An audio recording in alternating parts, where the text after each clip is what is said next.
আসসালামু আলাইকুম বন্ধুরা, আমার চ্যানেলে আপনাদের সবাইকে স্বাগত জানাই।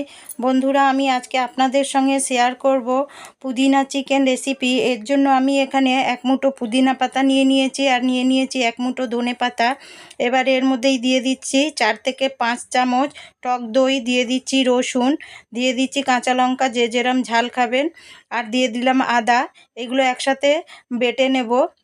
বাটা হয়ে গেছে। এবার আমি এখানে 500 গ্রাম চিকেন নিয়ে নিয়েছি। এবার এই চিকেনের মধ্যেই আমি এই বাটা মশলা দিয়ে দেব। এখান থেকে কিছুটা মশলা আমি তুলে রাখবো, যখন গ্রেভি করব তখন এই মশলা লাগবে। এবার হাত দিয়ে এটা ভালো করে মাখাতে হবে। দিয়ে দিলাম পরিমাণ মতো লবণ। এটা মাখিয়ে খুব সুন্দর করে মাখাতে হবে, যত মাখানো যাবে ভালো। এবার আমি এটা 2 ঘন্টার জন্য ঢেকে রাখবো। 2 ঘন্টা হয়ে গেছে। এবার চলুন তাহলে চিকেনগুলো ফ্রাই করে নেওয়া যাক। একটা কড়া চাপিয়ে দিয়েছি, কড়াই দিয়ে দিলাম সাদা তেল। তেল গরম হয়ে গেছে। এবার আমি এই তেলের মধ্যে এক একটা চিকেন দিয়ে আমি চিকেনগুলো সব ভেজে নেব। চিকেন লেগ পিস আমি কাট করে দিয়েছি, যাতে মশলা খুব ভালো করে ভেতর অবধি যেতে পারে। এবার আমি এই চিকেন ভাজতে ভাজতে একটা গোটা পেঁয়াজ বেটে নেব। এবার আমি এই তেলের মধ্যেই দিয়ে দিচ্ছি কিছুটা বাটার। আমি প্রথমে দিতে ভুলে গেছি, তাই এখন দিয়ে দিলাম। আপনারা চাইলে দিতেও পারেন, নাও দিতে পারেন, তবে বাটার দিলে টেস্ট খুব ভালো হয়। চিকেনের কালার দেখুন কত সুন্দর কালার এসছে। এই যা চিকেন ভাজা হচ্ছে, এই দিয়েই শুধু ভাত খাওয়া হয়ে যাবে। এবার চিকেন ভাজা হয়ে গেছে, আমি সব চিকেনগুলো তুলে নিচ্ছি।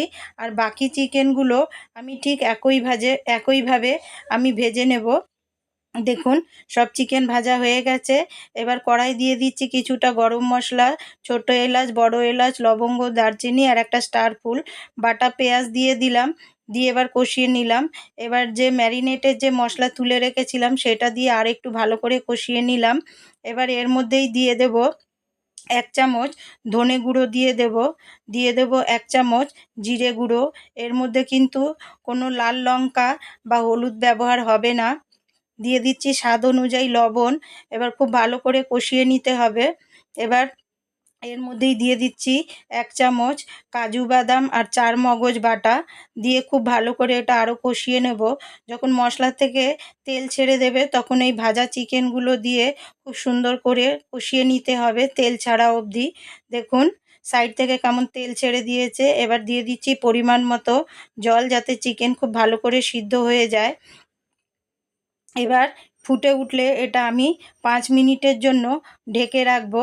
5 মিনিট পরে আমি এটা দেখাচ্ছি কেমন সুন্দর কালার এসছে। আরও আমি এটা ঢেকে দেব 10 মিনিটের জন্য।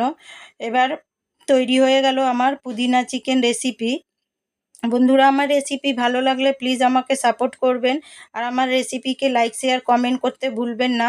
ওপর থেকে একটু বাটার দিয়ে দিলাম। দেখা হচ্ছে পরের ভিডিও।